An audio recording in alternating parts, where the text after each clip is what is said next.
आप देख रहे हैं जेके न्यूज़ ब्रेक। जेके न्यूज़ ब्रेक में आज हमारे साथ हैं advocate Rajesh Sharma ji, farmer general secretary हैं बार एसोसिएशन के।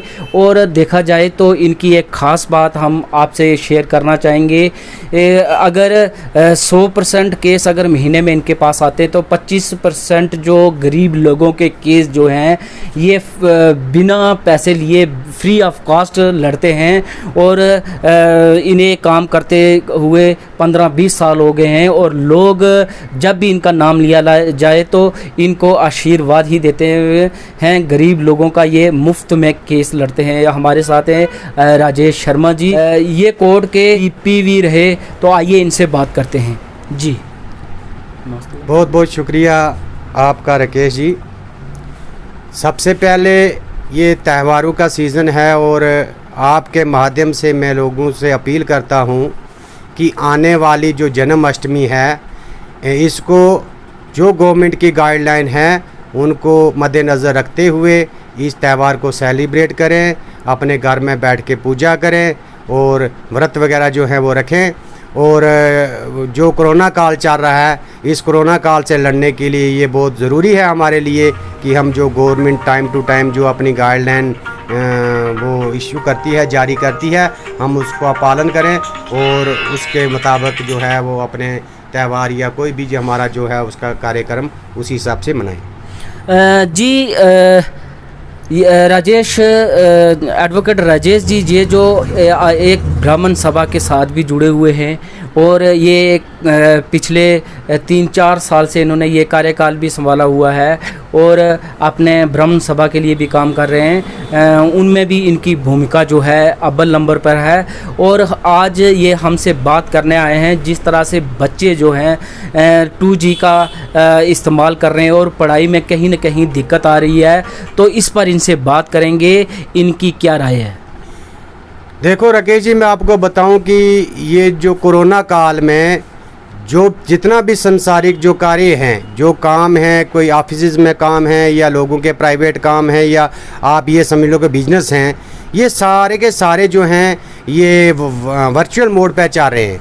और इसलिए ज़रूरी है कि जैसे आपने बच्चों का कहा कि बच्चों की जो है स्टडी जो है वो भी ऑनलाइन स्टडी चल रही है, मगर बच्चों को ऑनलाइन स्टडी करने में, बिजनेस में या जैसे हम प्रोफेशनल लोग हैं, हमारा जो काम चलता है, जो अमरजेंट मैटर है वो कोर्ट के जो चलते हैं वो वर्चुअल मोड पे चलते हैं। इसलिए 4G का यहाँ पे रिस्टोर होना बहुत ज़रूरी है, क्योंकि कभी हमारी कॉल जब कभी आर्गूमेंट होते हैं तो कोर्ट के साथ जब हम आर्गूमेंट करते हैं कहीं ना कहीं बीच में आके कोई जो है वो कॉल कट हो जाती है, वीडियो कॉलिंग जो है वो कट हो जाती है। इसलिए कि इस दौर में ख़ासकर आप जब ये कोरोना काल का वक़्त समाप्त हो जाएगा, समय समाप्त हो जाएगा, उसके बाद आप फिर बंद कर दीजिएगा, मगर प्रिकॉशन लेके और सिक्योरिटी सिनेरियो को मद्देनज़र रखते हुए जल्दी से जल्दी इस गवर्नमेंट को इस पर विचार करना चाहिए कि 4G जो है वो जम्मू कश्मीर में रिस्टोर किया जाए। राजेश जी, जिस तरह से अगर बात की जाए, पहले स्टेट थी तो बच्चे कंपटीशन कर लेते थे, लेकिन अब यूटी बन गई है। अब इनका कंपटीशन करना कहीं ना कहीं जो है मुश्किल हो रहा है, क्योंकि 2G पर पढ़ाई करना और यूटी में रहकर कंपटीशन करना क्या हमारे बच्चों के लिए, खासकर जो LOC के साथ सटे हुए इलाके हैं, गरीब लोग हैं, क्या कंपटीशन कर पाएंगे? देखो, मैंने पहले भी कई बार अपना सोशल मीडिया के माध्यम से मैंने गवर्नमेंट से रिक्वेस्ट की है कि हर किसी के पास मोबाइल नहीं है।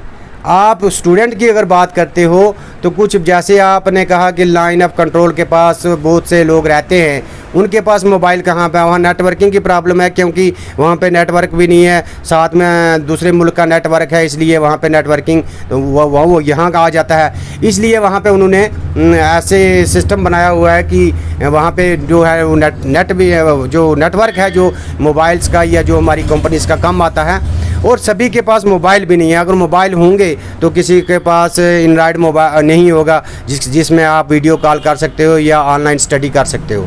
इसलिए ये कोरोना काल में प्रभावित हुए हैं सारे क्षेत्र जो जितने भी हैं, एजुकेशन में ले लो आप, बिजनेस कम्युनिटी ले लो, प्रोफेशनल लोग ले लो, मगर इसमें एक मजबूरी है। अब इतना वक्त गुजर जाने के बाद इस सिस्टम को स्ट्रीमलाइन करने के लिए, इसको दोबारा पटरी पर लाने के लिए और सभी को ये सिस्टम को बहाल करने के लिए, क्योंकि हमें कोरोना के साथ जीना सीखना पड़ेगा, इसके साथ साथ चलना पड़ेगा। जो गाइडलाइन गवर्नमेंट की हैं उनको हम फॉलो करें, 2 मीटर का डिस्टेंस रखें और मास्क पहन के घर से निकलें। जब भी हम घर से निकलें मास्क पहन के निकलें।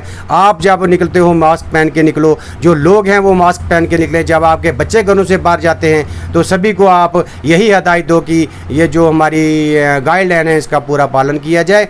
और गवर्नमेंट को देखो, गवर्नमेंट जो है वो ही गाइडलाइन बनाती है। जैसे बिजनेस कम्युनिटी का उन्होंने एक side, left side, right side को दिन रखे हुए हैं, ऐसे कोई एक वाया मीडिया निकाल के जो है स्टडी जो है उसको भी स्टार्ट कर देना चाहिए। जैसे प्राइमरी है, एक क्लास एक दिन हो, दूसरी तीसरे, वो क्लास तीसरे दिन के बाद हो, तो वो डिस्टेंसिंग को मेंटेन करके स्कूलों में जो पढ़ाई है, क्योंकि बच्चों की पढ़ाई इस कोरोना काल में बहुत बर्बाद हुई है। जैसे आपने कह दिया अब यूटी बनी हुई है, अब जो हमारा कंपटीशन जो है ऑल इंडिया का लेवल का कंपटीशन होगा, इसलिए गवर्नमेंट को इस बारे में विचार करना चाहिए। और इन सब के लिए ज़रूरी है कि 4G को रिस्टोर करना।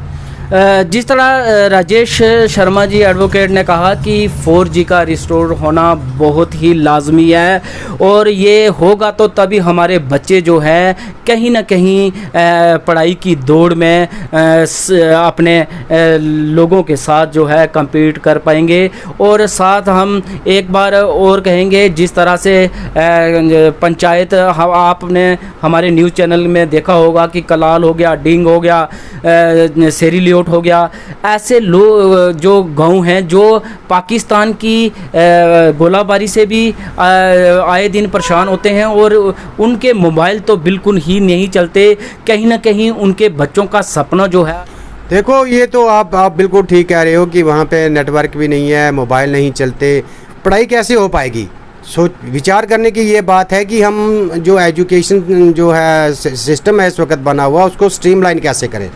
तो गवर्नमेंट को इस बारे में जो एक्सपर्ट्स हैं उनकी राय लेनी चाहिए और कोई ना कोई गाइडलाइन इसमें बनानी चाहिए। और जो ये दूर दराज के लोग हैं इनको भी इसका लाभ मिलना चाहिए। ऐसा ना हो कि जो छोटे छोटे कस्बे हैं या जो सिटीज़ हैं उनमें ये लोग जो है वो उनको ये फ़ायदा मिले। ये फ़ायदा हर घर तक मिलना चाहिए। अगर किसी के पास मोबाइल नहीं है तो गवर्नमेंट वहाँ पे वीडियो कॉन्फ्रेंसिंग के ज़रिए एक गाँव में एक वीडियो कॉन्फ्रेंसिंग का सेंटर बना के वहाँ बच्चों को बिठा के ये एजुकेशन जो है इसको स्ट्रीमलाइन किया जा सकता है। राजेश जी, आपने हमारे चैनल के माध्यम से कुछ दिन पहले देखा होगा हमारे डीसी मोहम्मद नज़ीर शेख ने जो कि एक ऐप जो है लॉन्च की है, आवाज़े राजौरी।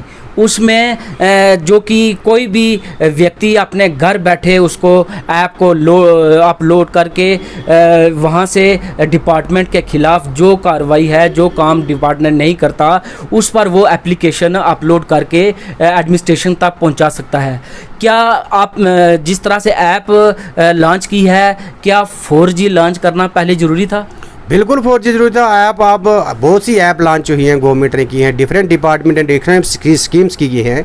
अगर डिस्ट्रिक्ट एडमिनिस्ट्रेशन ने ऐसा किया है तो डिस्ट्रिक्ट एडमिनिस्ट्रेशन वो ऐप खुलेगी नहीं। जब कभी भी आपको उसको डाउनलोड करोगे तो वो डाउनलोड हो जाएगी तो खुलेगी नहीं। तो उसका तब तक बेनिफिट नहीं हो सकता जब तक 4G जम्मू कश्मीर में रिस्टोर नहीं होता। आप फेज़ मैनर्स के हिसाब से कर सकते हैं। जहां आपको लगता है कि सिक्योरिटी पॉइंट ऑफ व्यू से ये नहीं है तो वहां रहने दीजिए। आप जम्मू डिस्ट्रिक्ट है, राजौरी डिस्ट्रिक्ट है, पुंछ डिस्ट्रिक्ट है या जम्मू खिता आप पूरा ले लो या जम्मू प्रोविंस में बात करें तो यहाँ तो आसानी से 4G जो है वो रिस्टोर किया जा सकता है।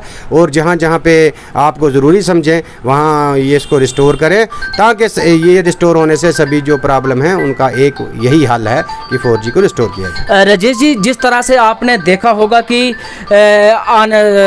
जम्मू में देखा होगा BSP की तरफ से, पैंथर पार्टी की तरफ से, कांग्रेस की तरफ से और जो एसोसिएशन स्टूडेंट हैं उन्होंने 4G के लिए बड़ा ही संघर्ष कर रहे हैं और प्रतिदिन प्रेस कॉन्फ्रेंस और प्रोटेस्ट कर रहे हैं। तो इस बारे में आप क्या कहेंगे कि उनका ये प्रोटेस्ट करना वाजिब है?